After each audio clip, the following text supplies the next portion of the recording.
Good evening, everyone, and welcome to Parasite. Welcome to the opening of Sheela Gowda's exhibition. And as announced, we will have like a brief, informal conversation with the artist a little bit later. So we're doing it a little bit later than now, so everyone could come and gather. I think we should make a small disclaimer that I think both of us, but especially Sheela, are particularly tired, as yesterday was a 16-hour-long work day, and today was not a beach day either.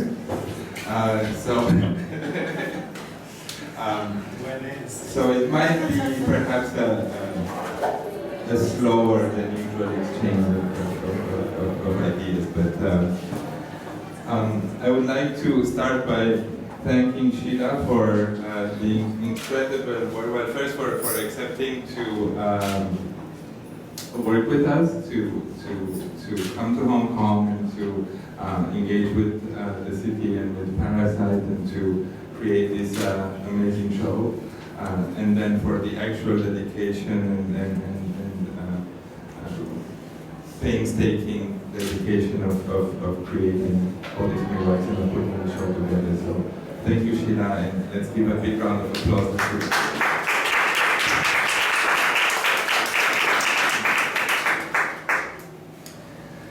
So I think in this context we should speak about the exhibition. I mean, there's the reality that is there, and there's the concrete realm in which we are. We had a lot of conversations, obviously, with Sheela, and I would like to start, full on, because there was, like in any exhibition, there's of course always doubts and questions and various scenarios and versions. And one of the things that Sheela was saying was that it's a very schizophrenic exhibition. So I would like to ask you to develop that more to the audience and maybe in general to speak about, how do you approach exhibitions? Because it is very different than making a work. And making work is a particular process, and it's obviously an intimate process, but it's also something that is, we might not even have the time to discuss in this setting.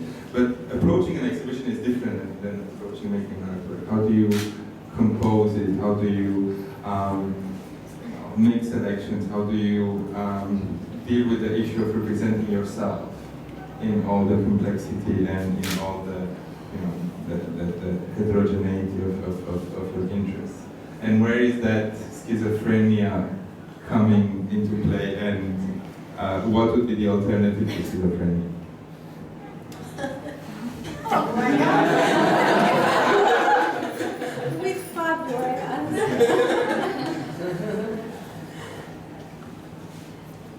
No, I think the idea of how an exhibition looks is not just mine, obviously. Cosmin has much to do with it. And of course it's about when you bring in works which are not necessarily things you do now, you're looking at artworks which have been done at other times, for and shown in other contexts. So, especially in this show where we have it all in one big space.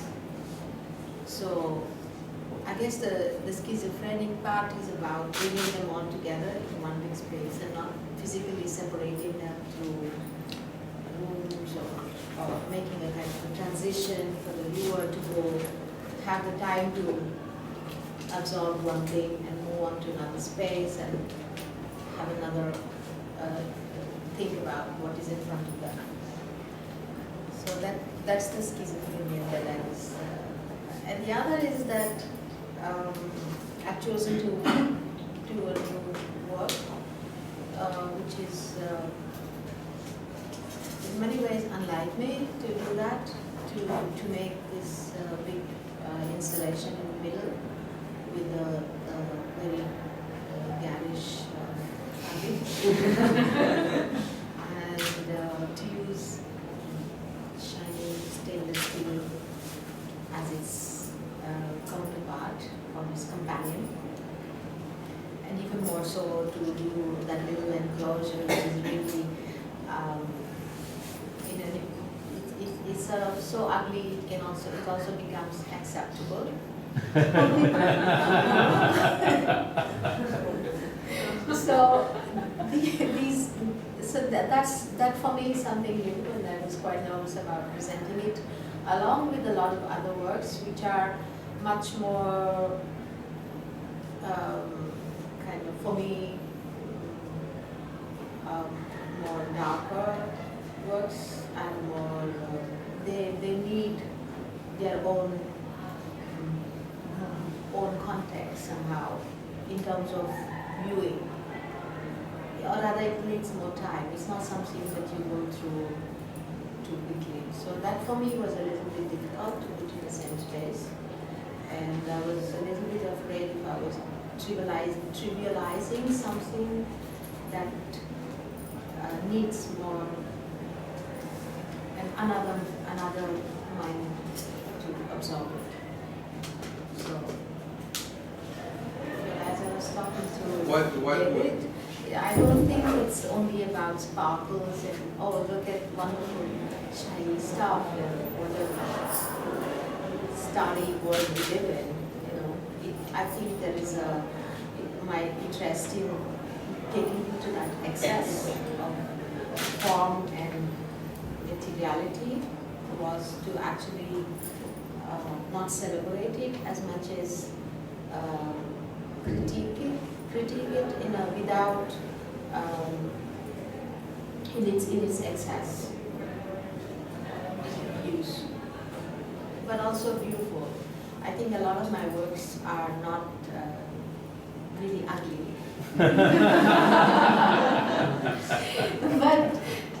but there is a sense of aesthetics which I aspire for, but that aesthetic is basically a skill, and things go beyond it. I mean, my whole challenge of making an artwork is about making something that seems beautiful and nice, but having quite a dark reading most of the time. Several of the new pieces are very distinctively based on images from Hong Kong, from materials from Hong Kong, materiality recognizably from Hong Kong. And I wanted to ask you, both in general, how do you approach this issue of traveling to a new place, especially since, you know, the career of an artist is very often an international one these days, and you've exhibited so much in other parts of the world, and you've made work in other parts of the world, especially most recently in Brazil, where you have a longer term engagement with the local context. So I wanted to ask you, how does this work for you in general? How do you approach this idea of a new context altogether, and how does that relate to your longer-standing interest, to your longer-standing ways of working, to your longer-standing even sense of aesthetics and the materials that you use with? Because there's a lot of your materials are very very close to your home, to your context in India. So how does that switch into something that is coming from a new context where everybody do? So I'm asking both in general and then also more mainly about Hong Kong and specifically about these pieces here. Well, obviously in terms of material, I'd say the cowdown work, with using cowdown. Obviously, no, I think it's working. It's looking. Yeah, but I think you have to keep it a bit closer to your mouth. I think it would make it much easier for. Yes. Well, I mean, something like Kavan, for example, it is what it is. I think it's quite international.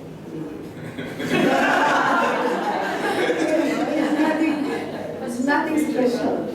But its use in India has a certain specificity. And it came out of a time when I was looking at the political aspect of what has happened in India. And also it's that the Kavang is a religious material in India. It's considered sacred. And it is used as fuel. It is used to make the floor in rural households. So there's just a whole range of meanings that it has in India, from the sacred to the shit.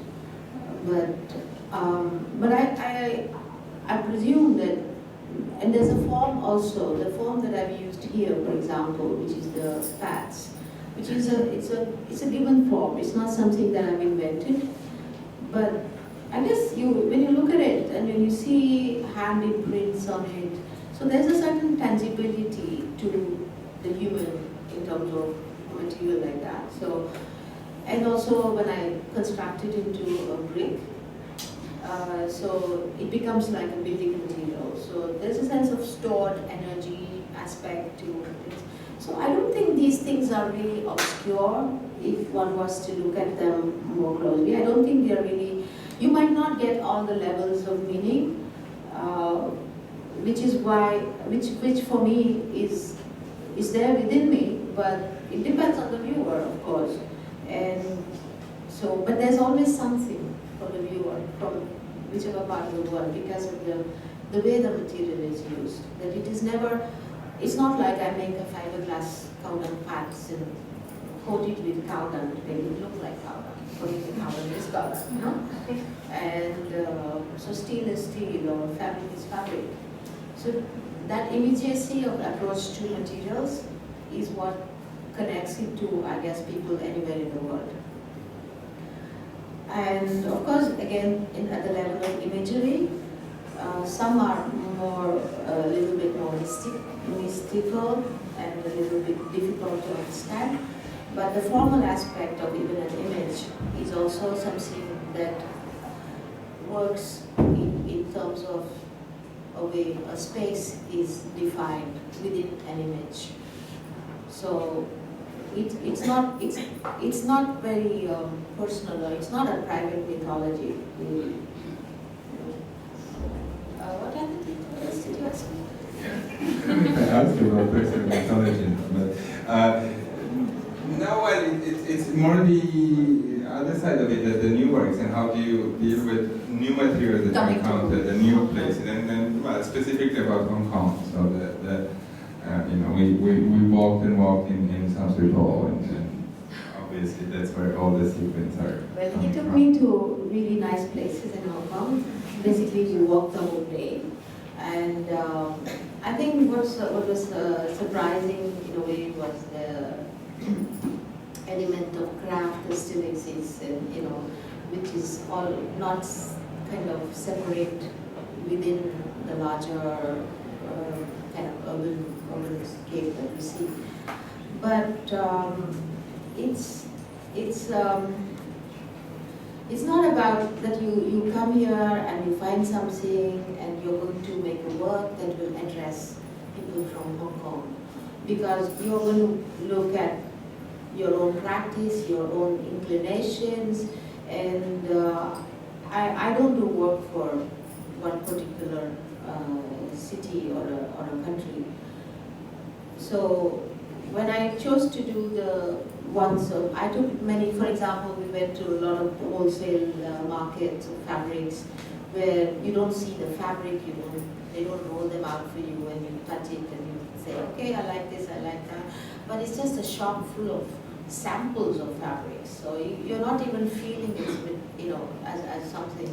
And the immense variety that there is so mind-boggling that beyond the that there can never be a kind of a personal like or dislike.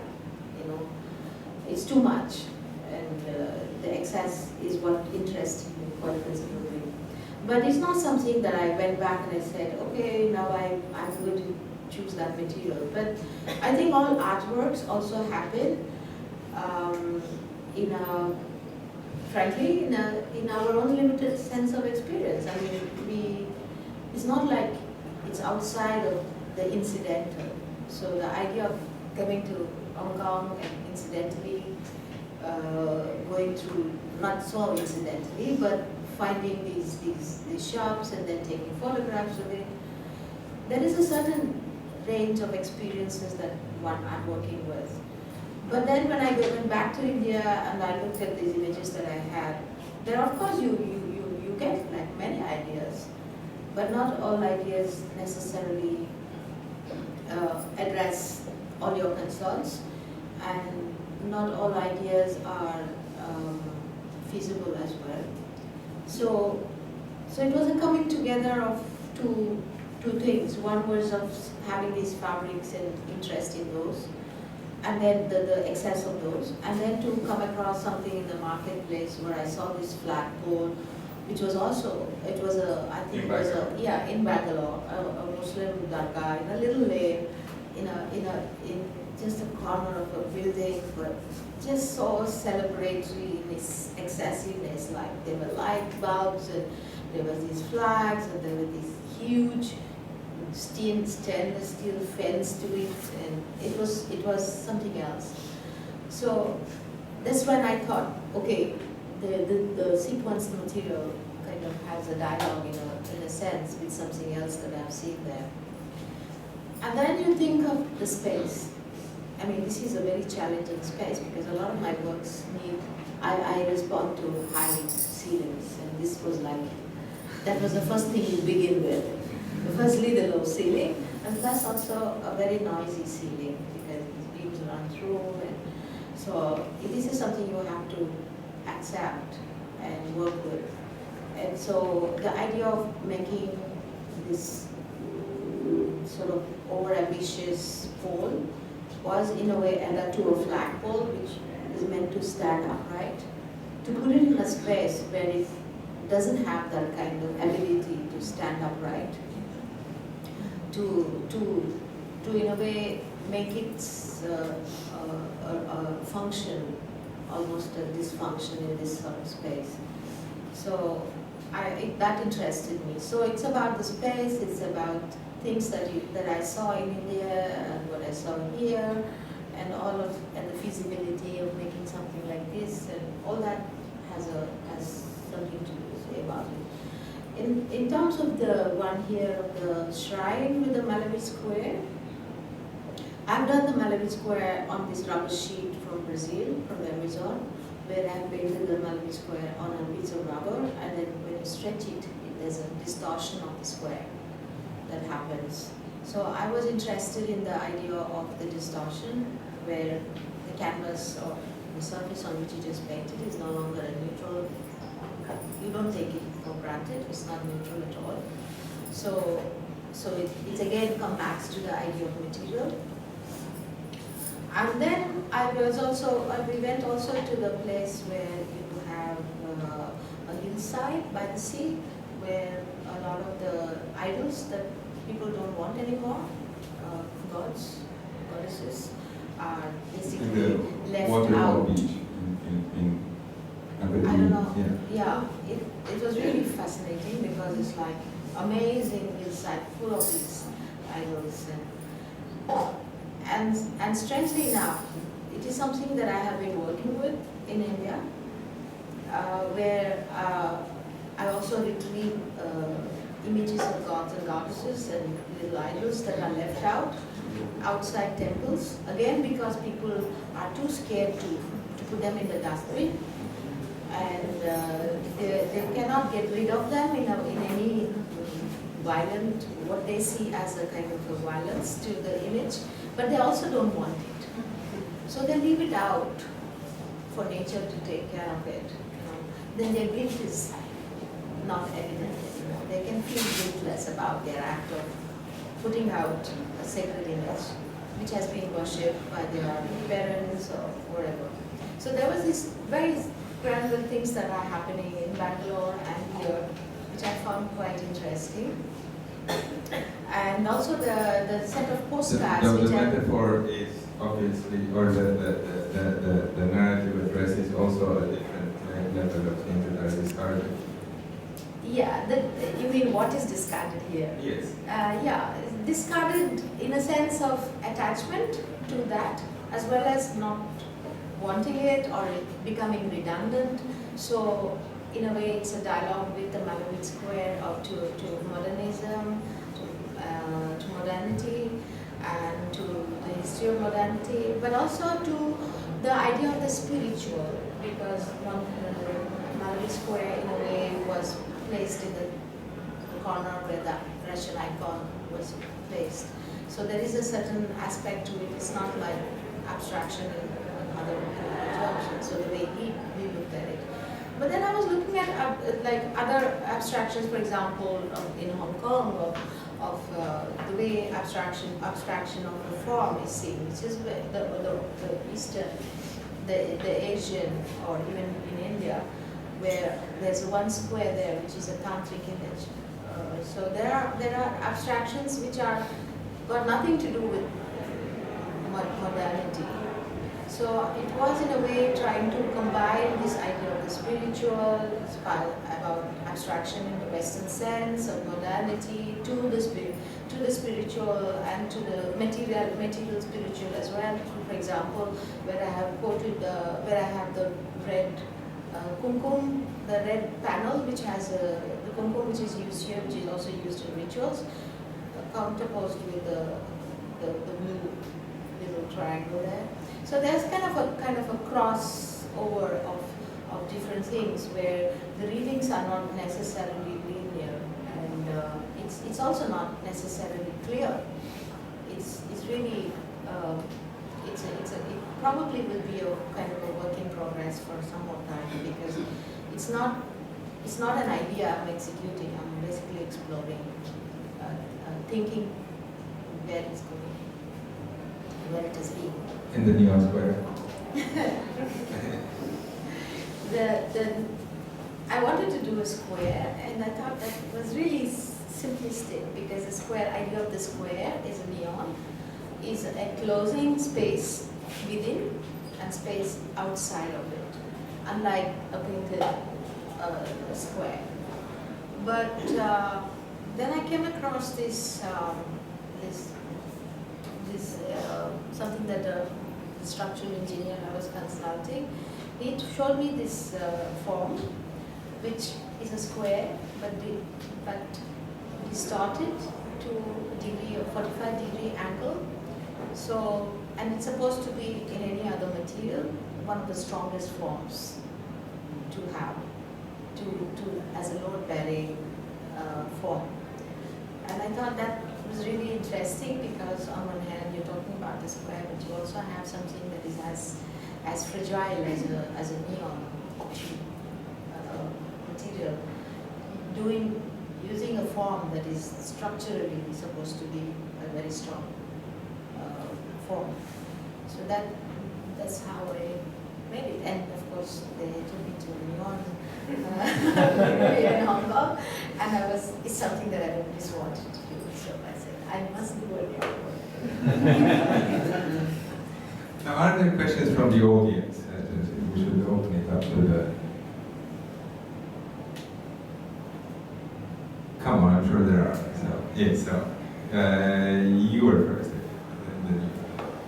Do you have a favorite piece or a most representative piece in the exhibition, and can you describe it a little more? Representative piece? A favorite or a most representative piece in the exhibition, and could you elaborate more on the piece? I don't have favorites. I don't have favorites, but on the other hand, I don't put out something that I don't feel comfortable with either. So, in that sense, all I have to subscribe to my exciting status. Whether they are exciting for other people is a different matter. No, sorry. Okay, I'm just curious about the series of photos you took, the images you took on the side of the wall. quite a number of your installations really stir some feelings within me, like looking at the countdown, looking at the embroideries, and by the way, that's something we do in childhood. And it always stirs some feelings, but I couldn't quite relate to the photos that you took. The photographs? That's right. The yeah. postcards? Yes, that's right. Could you just tell me a bit more about? Yeah, if you look into the photographs, actually the what do you call it? The protagonist in each image is a grinding stone. It's a spice grinding stone. And I have done a work by collecting these. These are grinding stones. Again, it is quite related to the idea of disposing of gods and goddesses images which you do not want, but you can't do it in your house. So you put it out there. The same happens with the grinding stone. These grinding stones were installed in the kitchens of houses, and they were sacred as well. And so when they made that modern house out of their old house, they didn't want to sit on the ground and do their spice grinding. And they all had, of course, machines and mixies, so they didn't want them. So, but again, they didn't want to break it up, and in fact, you won't even get a worker to break them up. So, but they didn't know what to do with this fat granite square piece of grinding stone. They're really beautiful because they have this square on the top with a hole depression into which the stone is kept, and the whole thing is what's called a cube. So they do the same thing. They push it out of the house, a little bit outside their house, then it reaches a place somewhere in the street where it won't trip up people, and then it gets invisible. So I found within a 2-kilometer range of my parents' house, I found about 70 of these stones. And when I told people, like, did you see? They said, where did you find these? I said, just here. And they don't see it because it's like it moves slowly towards a kind of a non-space within a city. So it comes from a larger work as well, but I did the photographic documentation of the stones. But while photographing the stones, you also photograph the neighborhood, you photograph the city, you photograph a certain class, I guess. So, which is why it is what it is. So if you see, there's a grinding stone in each of those. Yes. Wait, did you have a question before, or did I miss? So no. Okay, it's fine. then it's you and then David. I was just wondering if you have a hard time throwing things away because of your interest in this particular subject matter. You mean in terms of materials? Yeah, like you've just told 2 stories about your interest in things that people can't bring themselves to get rid of. Yeah, I do collect them. And my mother said, you can't do that because it's like, coming from somebody's house and it has got energies in it, and it might bring you bad luck or good luck. I said, no. Like I'm basically helping the gods and the goddesses and bring them back home. So how can it be something evil will come on for doing that? But yes, I do end up collecting things, but it's also about moving in markets and noting things down, and then this idea or the connections happen. Then I go get it. Like, for example, the hair ropes is something that I've been looking at for like some 20 years now, but I didn't know that they were made of human hair. I thought it was made of sheep. Whatever. But when I came to know that it is made of human hair, and also that it is used as a talisman, so I felt it was like a coming together of people. So many people's hands in those ropes. So I done many of those works using that. So it's not that I buy the whole lot of material, but I would have bought, of course, some of the ropes and kept it with me. And also those dolls, those wooden dolls there, those are also things that are used in rituals, but in a totally different context. But they're not gods and goddesses. They are actually aliases for people, man, woman, which is why I can use them. I don't feel I'm using them. been a number of very strong women and artists in India since the 20s and 30s, and this is surprising in many ways. But do you see your own work as being with anything that could be described as a feminist discourse? Or do you see really within our context in India that there's no need for that? Although there's obviously problems outside the art discourse. Actually, it's quite an advantage being a woman artist. Firstly, I think there are a lot of women who join art colleges in India, especially because they think the parents think, oh, they something like home science or something. You know, you learn a craft, but the men have difficulties, especially working class families and middle class families, because they say, oh, art doesn't bring you any money, so you cannot go to an art college and study art. So whereas women actually have more freedom to come into this.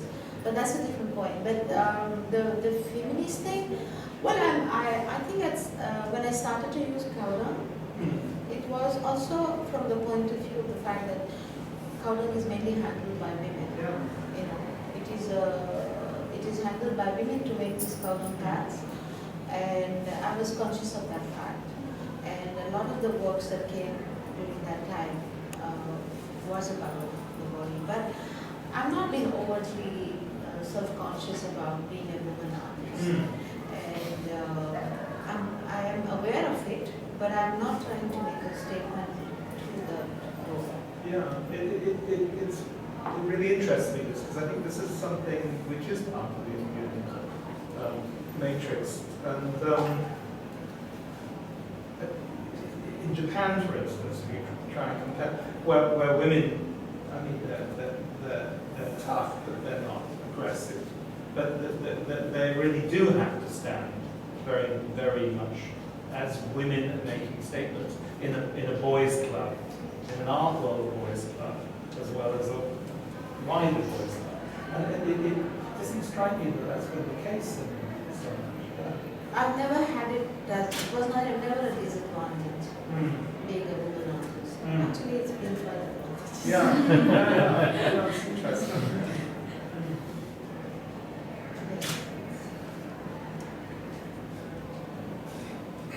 Yes, please. The constant comparisons between China and India in terms of how two economies are developing. I don't know if you had a chance to go to mainland China on this trip. I just wonder if you have any thoughts on the differences or similarities in the developments of the two contemporary art scenes in China and in India. Well, Chinese contemporary art is something that I've seen not in China but elsewhere. So it's something else actually to see it out of its own context and not be visiting that country at all.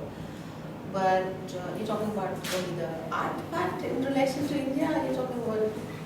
Well, I would be interested in the art part and also in terms of what this gentleman was asking before, sort of the sense of how, like in China, you get a sense that it is a boys' club because of the sheer amount of money involved.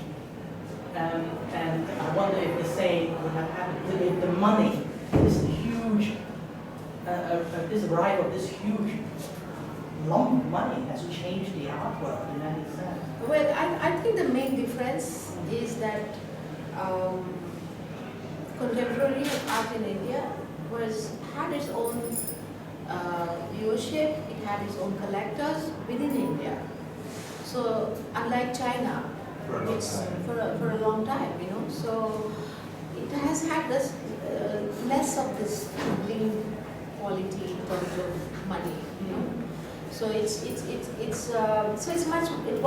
been healthy and till a bit recently, but even then it's not anywhere in comparison to China. And of course there are artworks that come out of that kind of ability to produce on bigger scales and stuff, which reflects on the nature of the contemporary art that's shown. but it's much more quieter, and I wouldn't say it's that competitive in India. I feel there are more extreme experimentations going on in China than in India, but it is a different one. What is happening in India is slightly different in terms of, because the history has not, at least post-war, post-independence history has not been so disrupted in India. So there is a certain continuity. The disruption happened with independence and the old colonial rule, when patronage was. It's interesting, actually, the timing is sort of the same. The communist revolution being 47, 49, it's sort of around the same time, but I suppose but the nature of the Yeah, is, yeah. is And also the way independence happened. yeah. I think that is not, it's not just about getting independence, it's the process that the country went through in terms of ideologies, in terms of directions, like Gandhian thoughts, and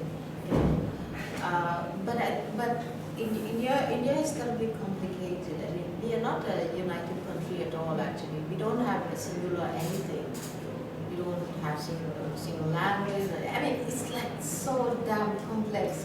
So I cannot talk about India. I cannot talk about India and claim I'm talking about India, because it's I will always qualify it with some other something. In this part of India, or in this community, in this caste, or in this class, or Well, I suppose it's the same in China, because the previous Parasite exhibition that alluded to. Sorry? Yeah. No, the previous exhibition here was about regional differences and differences in regional perspectives in China. Yeah. But it's not as visible as in India, certainly. Yeah, but here it's very visible in India. you can't try to put it together. I think here there's a consciousness to talk about the regional or bring out those things, but in India it's like hits you in the face. Yeah. I think this is. I think we should Yes. close the conversation. Thank you so much again, also for sharing time.